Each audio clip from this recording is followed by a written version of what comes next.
तीसरा अध्याय श्लोक संख्या 19 से 21 तक भगवान श्री कृष्ण अर्जुन से कहते हैं, अतएव तज आसक्ति कर कर्तव्य कर्म सदैव ही, यो कर्म जो करता परम पद प्राप्त करता है वही।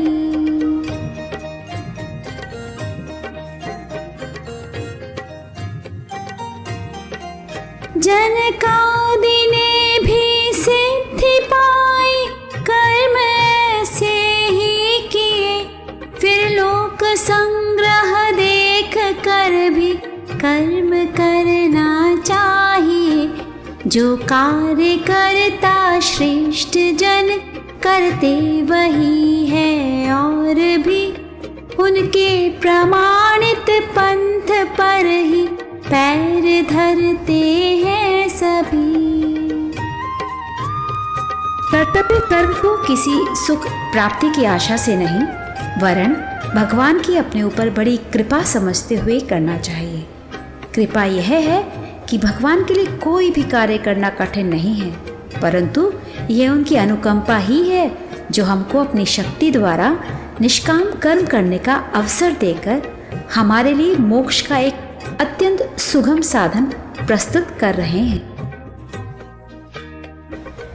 महाराज श्री जनक समस्त राज्य कर्म करते थे, परंतु निरासक्त होकर उन कर्मों के करने से उनकी इतनी ऊंची स्थिति हो गई थी कि उस समय के बड़े बड़े ज्ञानी जन भी उनके पास मार्गदर्शन के लिए जाते थे।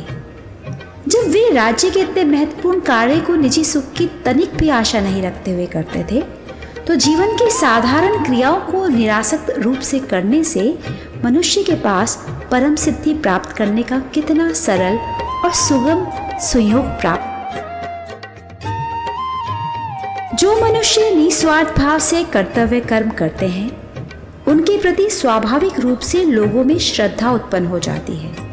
वे जो कुछ भी और जिस प्रकार कर्म करते हैं, उसी को प्रमाण मानते हुए अन्य लोग भी वैसा ही करते हैं।